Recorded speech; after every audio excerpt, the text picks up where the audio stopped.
You are listening to Season 2 of Reality Check Podcast with your host, Matthew Smith.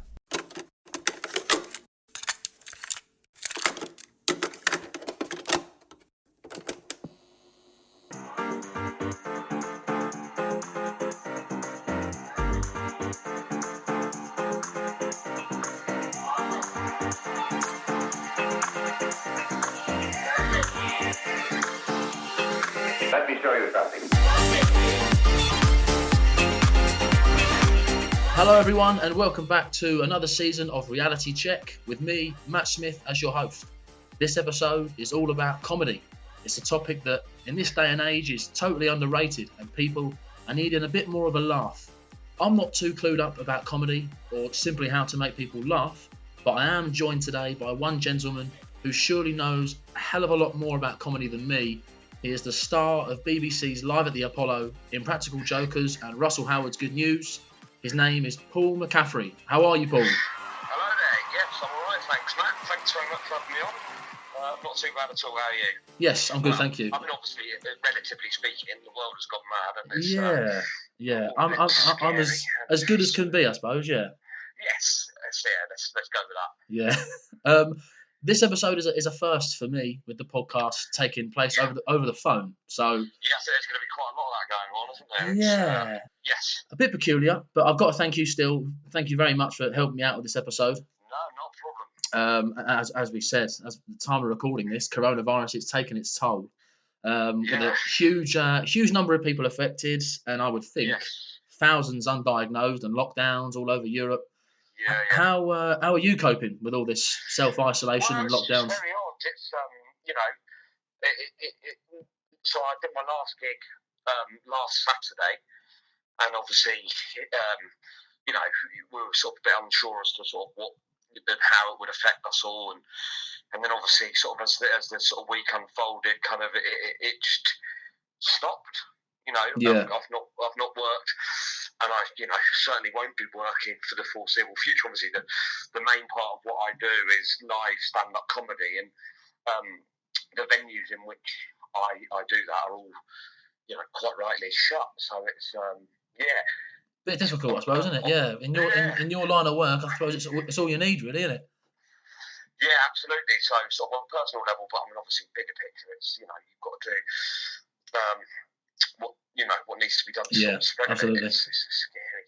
It is scary. Yeah, I want to ask you a question just to get ourselves comfortable with each other. Obviously, you can't see my face, so you can't get yourself that comfortable. You can't see my beautiful lips. You can't see mine, which is probably a good thing, mate. At the moment, I was just saying, I'm just on a nap on the sofa, so one side of it sort of slightly red, and the hair's all over the place. So I think a phone interview is probably best for a number of reasons. Yeah. It's a very generic question to start, Paul, but it's an important one. Can you remember anything specific about your very first experience in comedy?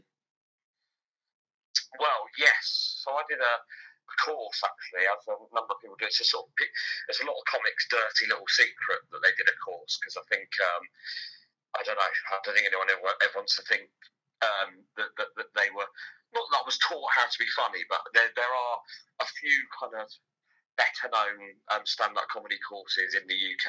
Yeah. And I did one in Brighton. Okay. And so it's like a 12-week course, and then part of the course is at the end of it, you do a showcase in a club called Comedia down in Brighton. Yeah, absolutely. Yeah, well, I'm from Worthing, so it's round the corner from me. Oh, okay. Oh, well, absolutely, yeah. So you know that. So it's sort of pretty big, well-known. It's one of the bigger sort of comedy clubs. Yeah. So at the end of it, you do a gig in there. And obviously everyone sort of invites all their nearest and dearest, their mates and their family and stuff like that. And so basically your first gig is, I think it was pretty much sold out. Big comedy club. I mean, obviously most people's first gigs are sort of like one man and his dog. And so, we're doing that. So it was very, very scary. Yeah. I remember sort of walking down there and genuinely thinking about sort of phoning up the lady Jill Edwards, who runs the course, saying that there'd been sort of an emergency in my family and that I couldn't come. But so I went and did that. You do 3 minutes each, which I mean at the time seemed like a unbelievably long amount of time. But it sort of went well, and it sort of passed in a bit of a blur. And obviously, the only sort of real problem with that was, and it sort of doesn't really set you up for what you're going to have to do for the next sort of few years. Yeah. You sort of do this first gig in a professional, sort of well set up comedy club. There's loads of really sort of nice supportive. Everyone's supported there. It's not like you're not getting people heckling and stuff. No, of course, yeah. These are all people that have come because they know someone that's done this course, so it's a kind of novel thing. And then the next couple of years, you're sort of doing gigs in sort of God knows where, Yeah. back rooms of pubs usually and stuff. Which I myself will do, but the open mic scene is notoriously sort of not as well attended. Yeah. So quite often to start out with, you're doing gigs where the audience is just the other acts that are on. Yeah. So I remember my first gig pretty well, really, and it was a good experience. Good. Have you always wanted to be a comedian, or was there another career? But before you took the course, was there something you wanted to pursue first? Well, I think sort of comedy acting is what I've always wanted to do, and still sort of do, still harbour a desire to do that. I mean, I'm still sort of hoping that someday I'll get to do some sort of acting, but comedy in some form, I think, is sort of something that I've always wanted to do. Yeah. But I don't know. And I think quite a lot of comics will say the same thing. I don't think when you sort of stand up.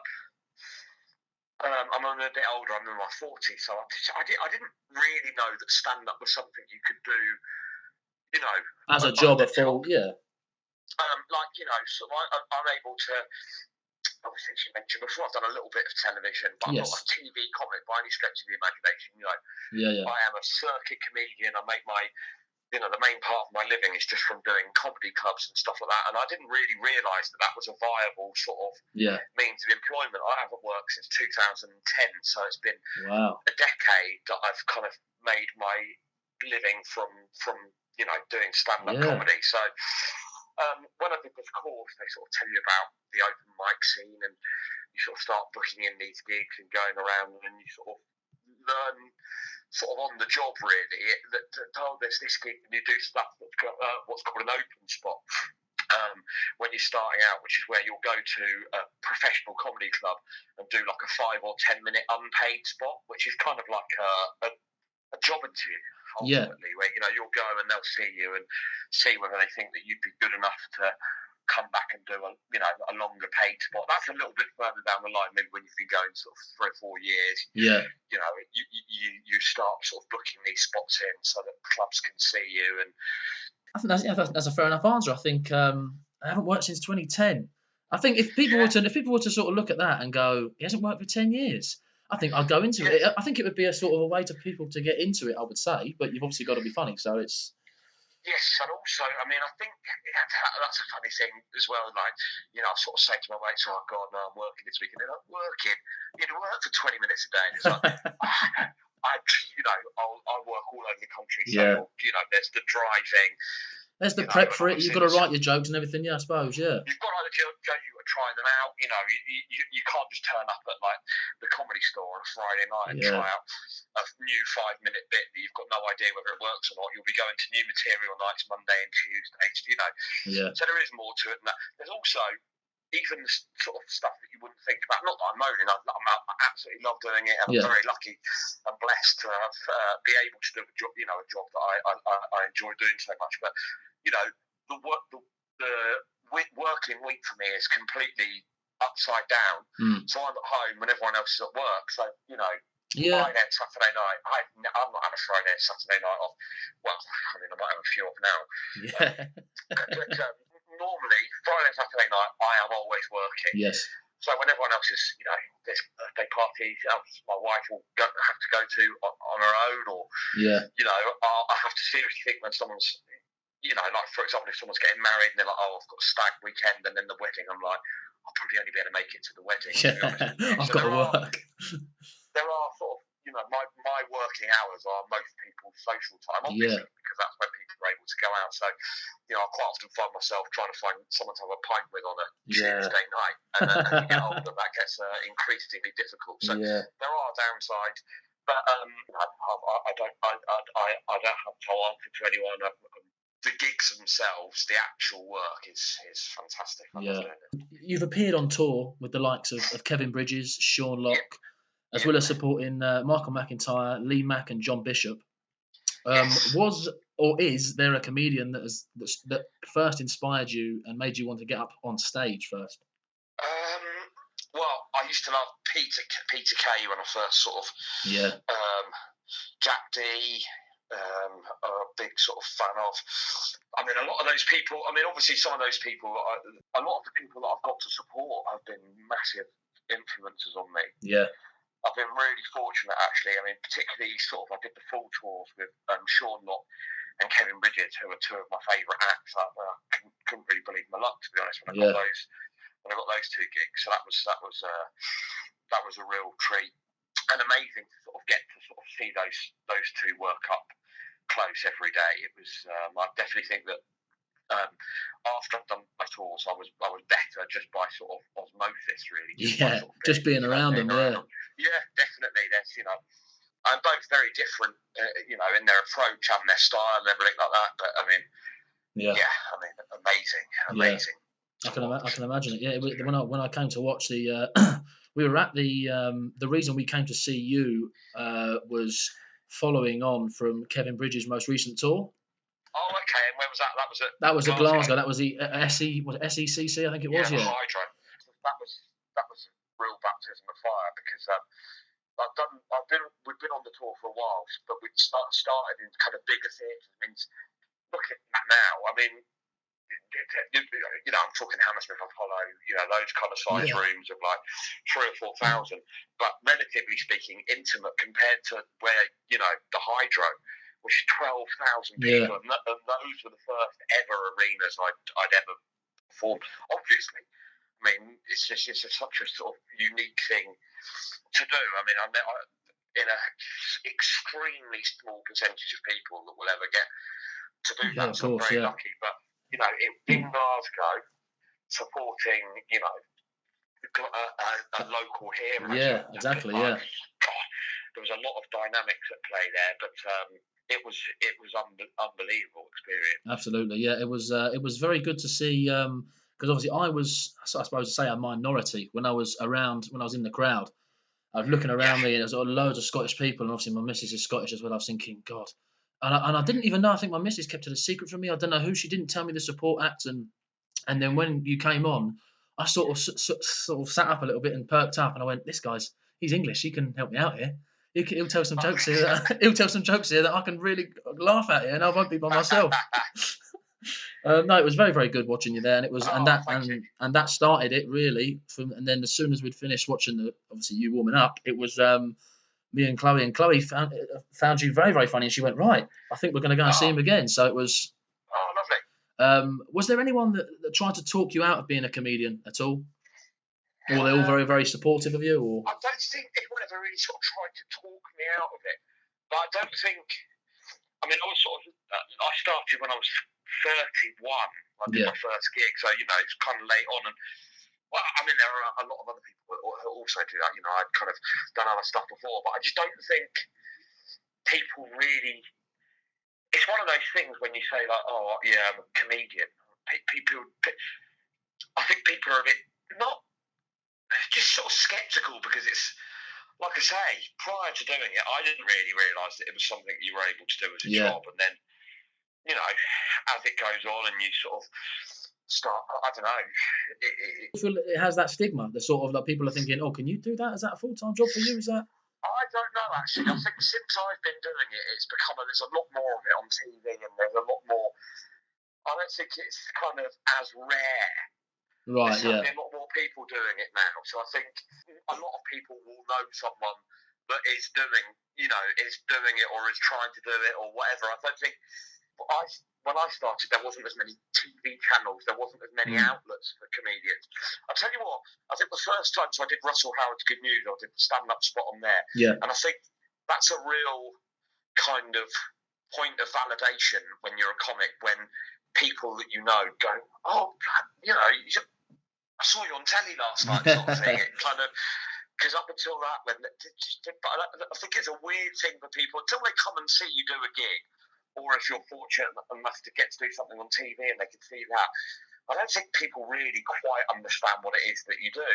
Yeah. You know, I think they either think that you're doing it on a massive level where you're playing in theatres every night, or that you're doing it to one man and his dog. Yeah, it's one And extreme or the other. The truth of the Yeah. matter is that it's a little bit of all of those things. If you're someone like me who is kind of a jobbing comic, great comedy clubs that are all over the country. I mean, you're in Glasgow, so you've got like the Stand there, and the Glee. Did you say? So you came and saw my show? Yeah, the Glee. Yeah, absolutely. Yeah. So that would be kind of where I usually ply my trade. Yeah. But is there a process in which you come up with your material for each stand-up show, each tour that you do? Is there a specific way that you get your jokes and you get your material?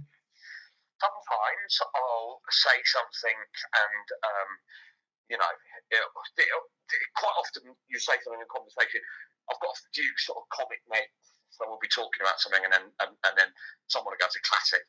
I should do that as material. Yeah.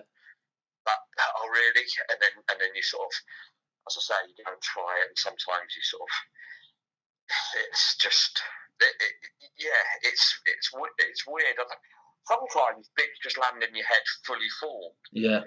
Or I don't require, something will happen and then the retelling of it kind of, for me anyway, it sort of seems to have that kind of structure and rhythm of stand-up where the kind of surprise bit is at the end, which is kind of how jokes or, routines should work, where the funny bit or the surprise, if you want, the left turn is at the end. Or, sort of sometimes something will really piss me off. Yeah. And then all of a sudden, you realise. I mean, what's the most annoying thing is when something annoys you at the in a moment, and you sort of say, and then a few months later you see a stand-up doing a routine about it, you go, I can't believe it didn't occur to me that would have been. That happens so often. Yeah, it's I think for example, I think it was Michael McCaffrey. I mean, he's the king of having bits we kind of, I wish I absolutely, yeah. Sort of seeing that had potential to be stand-up. I think it was him doing a routine about when you're FaceTiming someone and you're more looking at how you look in your face. Absolutely, yeah.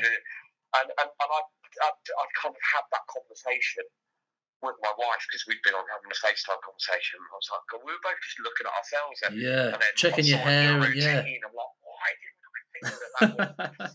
Yeah, I think you're right. He is the king of that. He's just sort of all his jokes and his material is all relatable, and it has people just going, "Oh my god, I said that to you the other day. That's amazing." Yes, absolutely, yeah. And in terms of a bit that really sort of lands in a room, is usually the one where you can see people turning to someone next to them. Yeah. Oh, you do that, or I've done that, or exactly. That's kind of the ones that, I mean, obviously when you came to see Kevin on tour, it's a bit about the ordering the Chinese at the end. Yeah. That whole, I mean, it's an absolutely incredible bit of stand-up. Yeah. But I mean, just because we've all ordered a Chinese and waited ages for it to turn up, and it was just sort of the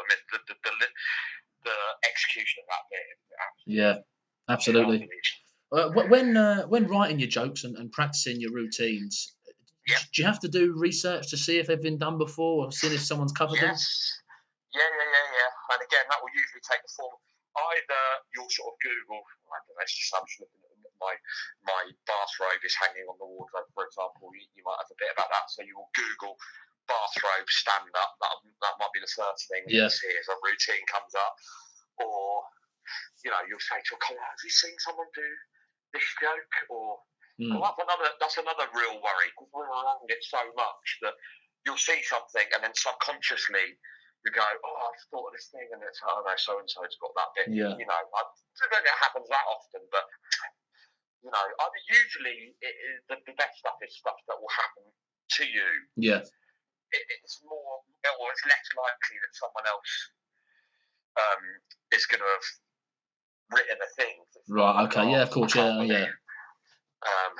My mum and dad did, this particular thing. Right. Yeah. That's because my mum and dad are like this, and Yeah. Exactly. But then what I suppose you're relying on then is sort of like, oh, my parents do this, blah blah blah, and then other people, oh, my parents are a bit like that. Do you see what I mean? It's kind of, certainly speaking from personal kind of. Oh yeah, of course, yeah. You've been part of a number of fantastic projects, both on TV as well as on the radio. But is there one or perhaps a type of project that you're most proud of that you can look back with just a smile? I think people really. I mean, I know it wasn't because it's already been done by the American Impractical Jokers, and the BBC kind of bought the format, but that was before the American one started getting shown over here. I think people really liked that. That was I think it's a shame that we only got to do 2 series of that, because that was that people loved that. Yeah.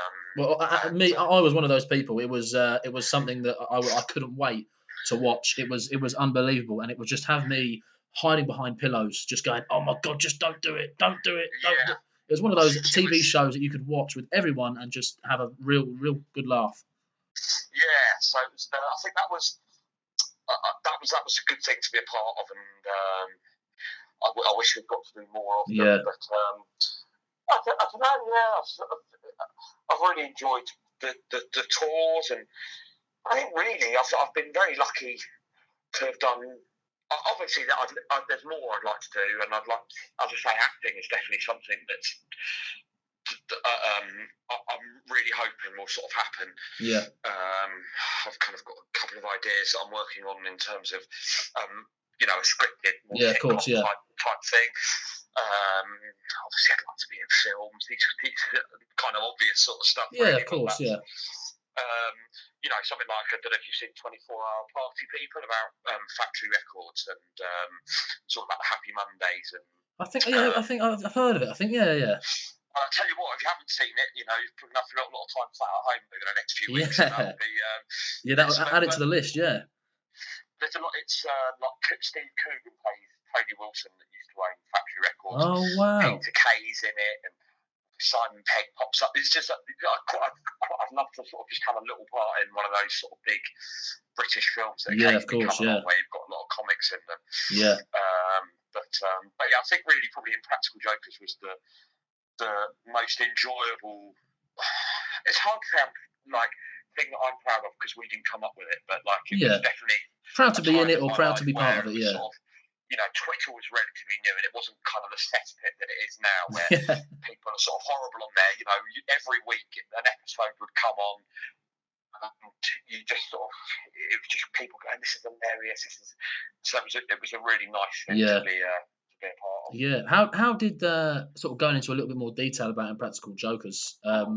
How did that opportunity come about in the first place? It was sort of Roisin Connerty was like a friend, and so she had been given it, and I think had sort of been offered, had been asked who she would recommend that she thinks would work well in it, and she just recommended me. I tried out for it, and I think I was so lucky, because it kind of suited me so well. Yeah. I kind of like that was it. I kind of got it straight away.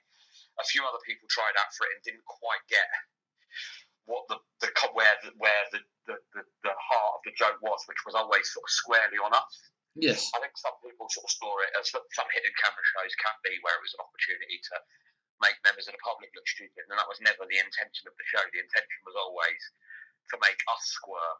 Yeah. And so, and I think I just got that early on, and so I went and tried out for it. We did a few kind of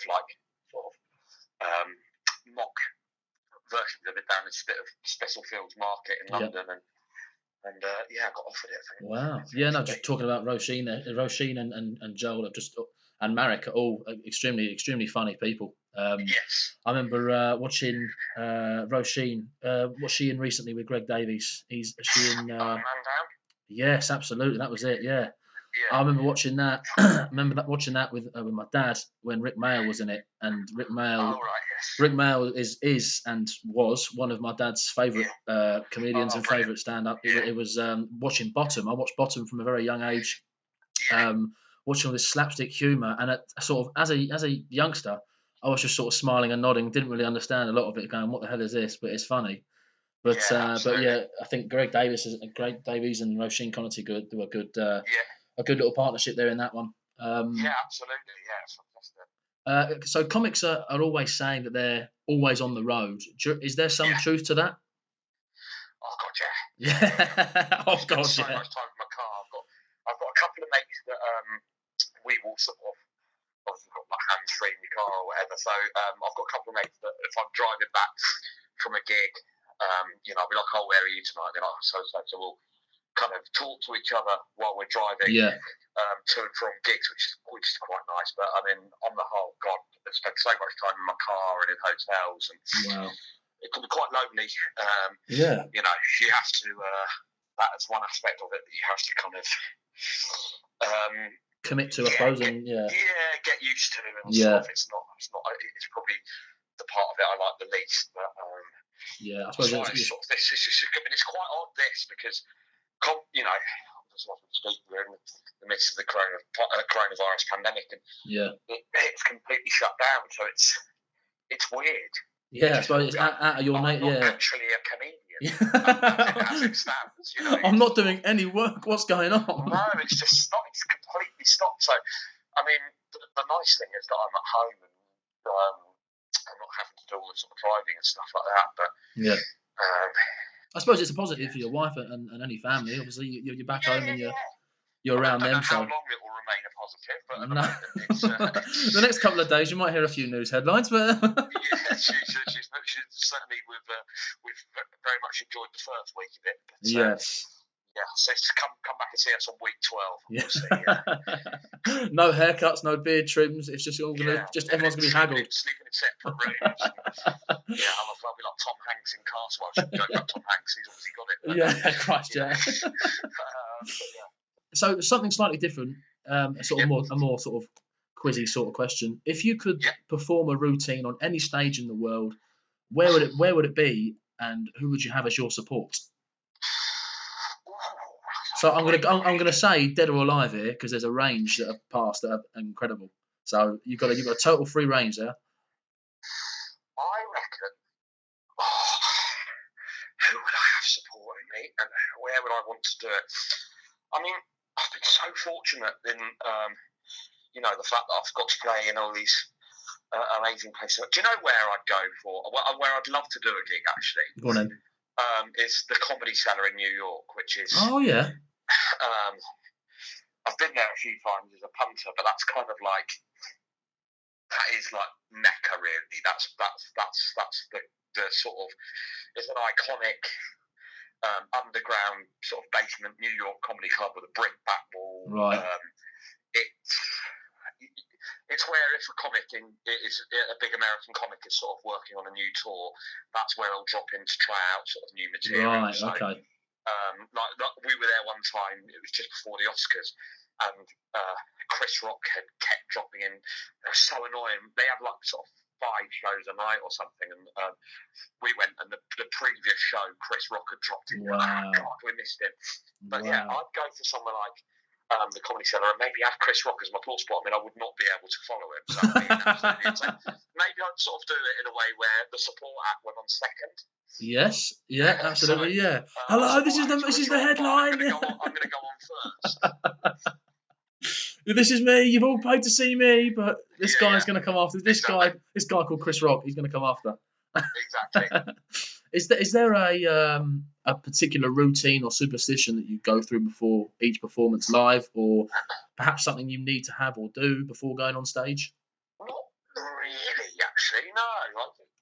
I mean, when I first started out, I used to get really nervous, so I wouldn't be able to eat before I went on stage. Right. But as time's gone on, that's become less of a problem. I'm a pacer, I'll sort of pace up and down backstage, but that's just, habit, less than a sort of superstition already. Yeah. Conscious sort of ritual, really. Yeah. Is there one comedian that has you fallen about in fits of laughter? Oh, there's quite a few. I mean, Kevin obviously is one of them. Yeah. There's a lesser known. There's a mate of mine called Julian Dean, who's just absolutely brilliant. He's got some of the most quotable jokes on the stand-up circuit. If you've not seen him, he's definitely worth checking out. Okay. He's really funny. Sean Walsh, I think, is a brilliant comedian. Yeah. I mean, there's loads of sort of in more sitcom-y stuff. I mean, Ricky Gervais, is an obvious one, but Ricky Gervais in The Office was just mind-blowing. Yeah. There's a range, isn't there? Yeah. all sorts of people. Absolutely, yeah. Has there been a specific moment in your career so far that you can look back on and see as the most memorable? I know you say you're proud of Impractical Jokers, but one that you can just see as one of the best memories.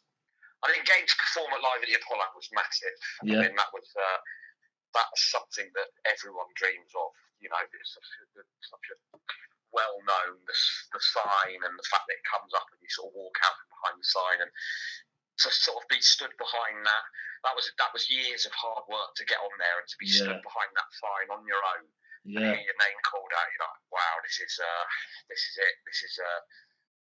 So that was a big moment. Yeah. Was it relief? Do you reckon when you sort of you stood out on a big stage like that?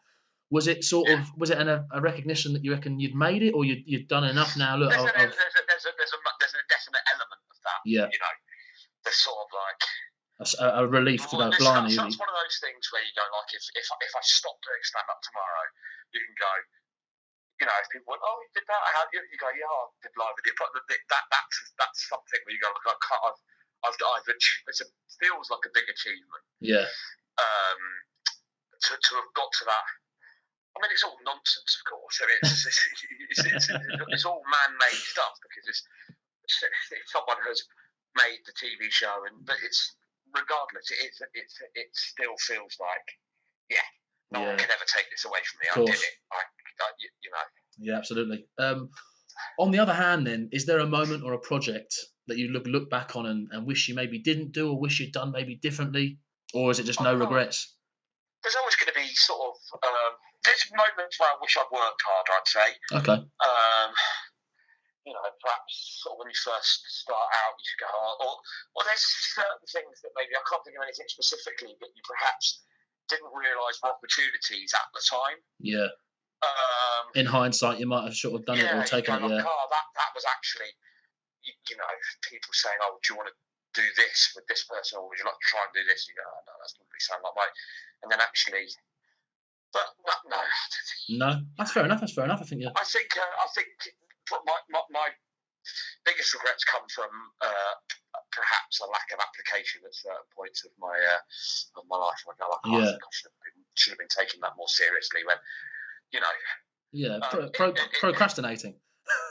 Procrastinating, and perhaps, you know, when you first sort of do the Edinburgh Festival, you kind of maybe treat it a bit more of a sort of party than you should do. I'm speaking from a personal, because there's a lot of people that hit the ground running and know exactly what they're doing. And you know, maybe I would have applied myself more if I had my time again, but maybe not. Yeah. You know. Yeah, of course. Yeah. When you're not on stage performing, do people around you, your friends and family, is there an expectation to be funny 24/7 due to your occupation, or not really? No. I think I mean, my wife has a good sense of humour. We make each other laugh quite a lot, but not. I suppose more with mates who kind of have established roles within friendship groups, and you know, I've probably been the funny one in a few, but I mean, some people would even argue that's not true. Yeah. You know, your mates go, "I don't even see you're funny," but you know, that's like, you know, in work environments prior to doing stand up, I would sort of always be the funny one mucking around, and I think I was funnier before I started doing stand up, to be honest with you. Genuinely, I sort of look back and go, I wish I was still as funny as I was when I was at school. Now I'm just trying to force it. Now I'm just trying to. Yeah, exactly. Well, that is true, you know, and you kind of get this sort of set, and this is all on me. This is where I talk about a lack of application, because we're sort of on lockdown. I've been going over old videos, and you know, there's sort of periods where you go, like, God, I've been doing that routine for years. Yeah. You know, and I could be doing better stuff. I don't know. It's so weird, because your material becomes your set that you do, and you know, once you're starting getting paid to do this, you're turning up at a club and you're obviously getting paid to do a job, which is to make people laugh. So you can't just turn up and start, you know, saying stuff off the top of your head, although that might be better, but like 9 times out of 10 it won't be. No. But you go like, God, this 20 minutes of material is what represents me, and is that the best representation of me? I've had a lot of time on my hands, Matt, over the last week to think about all these kind of things. And like, do people expect me to be funny? sometimes, but sometimes I can be a bit of a miserable sod as well. So. Well, fair enough. You deserve your breaks anyway. You're funny 24/7, and then you go home and go, right, I'm not being funny for a day. All right, leave me alone. Yeah, exactly. Yeah. Now, this is a question I've been wanting to ask a comedian.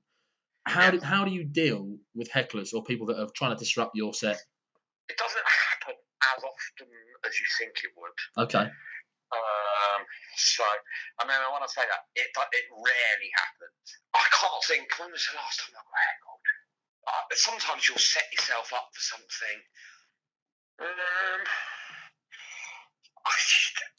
It annoys me, I have to be honest with you. I hate it when it does happen, particularly if it's just one that's sort of like your shit or whatever like that, when it's just, just stops you in your tracks.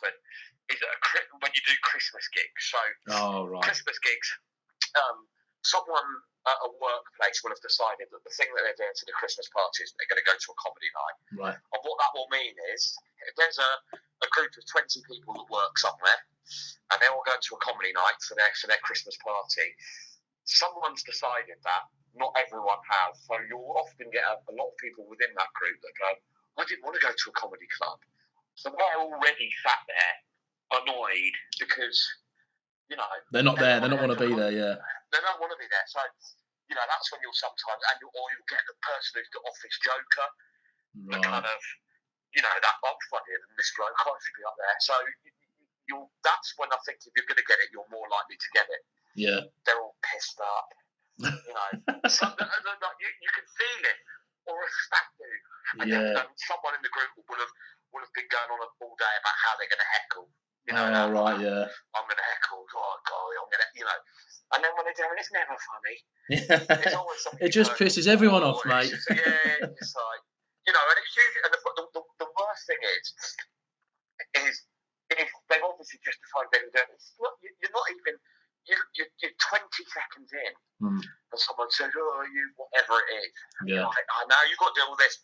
And it's hard if you kind of then go in too hard on them, particularly with me, because I sort of come on, and I'm not cheat. I hate the phrase cheeky chappy, but I suppose I come on, I'm sort of, a fairly warm kind of performer. So people are like, and then so if I then come on, and the first thing that I have to do is tell someone to F off or whatever. You've already kind of made an impression on the audience of who and what you are, which isn't necessarily what you were wanting to portray. Or I'll tell you another thing that annoys me. I mean, I kind of will talk about, like, I'm sort of, I'm at various different points in my life a bit chubby, so I'll do stuff about my weight off the top. It's an old cliche comedy, but you come and sort of do a bit of self-deprecating. Yeah, people can always laugh at that. Yeah, I think people always love it, and it also kind of takes it. You're putting the joke on you, so it sort of it just puts you on the back foot. I don't know. It's just an easier place to perform from. But what annoys me is if I come out and do a bit of a stand-up about sort of my weight or whatever, and then someone goes, you're fat, and you're like, yeah, I've just done 5 minutes about that. Do you know? Do you know what I mean? But yeah, so thankfully it doesn't happen so often. No, is that the worst type of crowd then? Sort of like a stag do, all laddies, woo. Is that the worst? Yeah. That's the worst type of crowd to perform for, yeah. Christmas parties. Yeah. Are notoriously bad. Yes. What would you say the best thing about being a comedian is? A good gig. Yeah. It doesn't get any better than that. Yeah, one you can just feel. Good gig where an audience are calm, they want a good time. In a good, well set up room. Usually a sort of 200-300 seat comedy club, low ceiling, good sound. Everyone's facing the right way. Road seating, not like tables. You come out and you could just sense it in the room when you walk out. Everyone's up for it. Yeah. And, you just have those gigs where you're up for it, they're up for it, and it's bang, and that's unbeatable. Now I've taken a look at your IMDb page, Paul. Yeah. It says that you were a firm member. But yes. You're a firm member in the cult classic Green Street. I very briefly appear and get my head kicked in. Yes. But yeah, that was a long time ago, 2003 maybe. But yes. Wow. How did it? Was that a casting thing? Did you go and do that, or did you get chosen to go and do it, or? I was in a short film that was made by the person that directed it, who's a guy called John Baird, who actually more recently has directed Filth and Stan and Ollie. Wow. He's doing very well for himself. Yeah, so he made a short film before that called It's a Casual Life, which was sort of about football hooligans. Yeah. And it had a guy called, what was his name now? Richard Driscoll, who had played the vicar in EastEnders. This would be well before your time, right. I would imagine. So I did that, and then, he just sort of said, we all went and sort of, got seen for this thing, and wow. he sorted a lot of us out with a little bit in this thing. So obviously it was Elijah Wood was in it, and very exciting. Wow, absolutely, yeah. So there you go. All the listeners that are listening in now, you can just have a little check of Green Street and watch the film, and you can see Paul McCaffrey get his head kicked in. There you go. For about 5 seconds, yeah. Wicked. Give it the big oomph, get my head kicked in, and that's the end of my big screen. That's a story of my life. Jesus Christ. Is there a vital piece of advice that you could give to the next gen of comedians out there who want to be in your shoes? Just gig as much as possible and work as hard. Take it seriously. Yeah. Work as hard as possible and do as many gigs as possible. That's the main thing. Yeah, absolutely. The only way to get better. Yeah. At doing this, and you've got to really want to do it. I think. Yeah. Practice makes perfect, I suppose, isn't it? Yeah. Yeah, absolutely. Like anything else, it's kind of muscle memory. That's why I'm worried about this coronavirus. I think we're all going to be absolutely terrible by the time we get back to the gigs. Boo, get off. Oh, yeah. Sorry. It's COVID-19. It did it to me. Quite. Yeah. So we're coming towards the end of the episode now, Paul. So to lighten things up a bit, we're going to play a little game, and I'm going to quiz you. Okay. So you're an avid Southampton fan, is that right? Yeah, okie dokie. So what I want to do is I want to ask you about the 2018-2019 season for Southampton. So last season. Yeah. Now this quiz will test your knowledge to remember every player to represent the club in that season, and that includes appearances made in the Premier League, the Emirates FA Cup, and the Carabao Cup. Oh my God, I'm not going to do well at this. So it's 31 players, right? And it ranges from 43 appearances to 1. Okay. Right. Okay. So I mean, it might be tough for some of the names I've seen on here. You might not get them, but I think you could get a majority. I'm hopeful here. I'm hopeful. So do you want me to list as many of them as I can remember? I've got a list here. Yeah, as many players as you can remember that played last season, and I'll tick them off. And then when you feel like you've got loads, I'll tell you which ones you're missing, or I'll tell you which ones that you've still got to go. Right. Okay. Go on in. Whenever you're ready, Paul. Right, it's Danny Ings. Danny Ings, is it? Go on in, yeah. James Ward-Prowse is on there, yeah. Buffal. There's Buffal. Is Buffal on there? No. No, Buffal's not on here. No. Cedric. Yes, got him. Stevens. I did see him. I'm pretty sure he's on it. Yeah, Jack Stevens, 29 appearances. Yeah. McCarthy. Alex McCarthy. Yeah. Gunn. And Angus Gunn. Yeah. Right, hold on. Let me work from front to back. Sorry. God, my mind is going to be. Burton. He is on there. I did see him. Yeah, he's on there. Yoshida. I did see him on there. Yeah. Target. Matty Target. Yeah, seen him. Hold on a second. Let me think. I was going to say let me think of goal scorers, but that'll be here all day. James Beattie. No. God, I wish. Not that guy. Romeo. Correct. Yeah, he's on here. Valerie. Yeah, he's on here. Mario Lemina. Yeah, he's on there. What's that so far? I've got about 10. 1, 2, 3, 4, 5, 6, 7, 8, 9, 10, 11, 12. 12. So there you go. I've at least got a team. Yeah, you got a team. So, it would be good if I could. I'd be handy if I can remember a sub bench as well, and then I'll. And then you'll bow out. Yeah. Then I'll bow out. So let me just think. So who else do we have? this is 2018-19. Yes. This was kind of post everyone being nicked by Liverpool. Yes. Mane's gone. Yeah, Mane's gone. Lallana's gone. Yes. So what do we think? Oh God. You got a few centre halves here. Come on, man. Your top guy with the top appearances last season for Southampton was who was playing on all the cups and the league. In my opinion, one of the best players I think Southampton's ever had. Oh man, literally my brain has stopped working. Are you bowing out? Or are you going to try and go off the subs bench? I'm gonna have to bow out. Okie dokie. Otherwise, this is going to be the longest podcast of all time. That's all right. Of all time. So, with 43 appearances, Nathan Redmond. Oh God. Oh man. That's embarrassing. So he was on 43 appearances, and the next guy down in second place with 33 appearances, central midfielder, Go on. Højbjerg. And then you've got 32 appearances, Stuart Armstrong. Oh man, I can't believe that.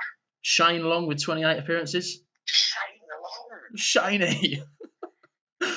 Charlie Austin with 27 appearances. Oh man. Jan Bednarek. Yeah. Vestergaard. Yeah. Scored earlier this season. Yeah. El Yanusi. Oh man. Gabbiadini. Oh God. Where's he gone? Gabbiadini, I feel like I did see him play. It's not Sampdoria, is it? Who is he playing for? Gabbiadini. Hold on a minute. I will research that because that's going to bug me otherwise. Gabbiadini. Man, I loved him when he came. He's a tasty little player. Brilliant.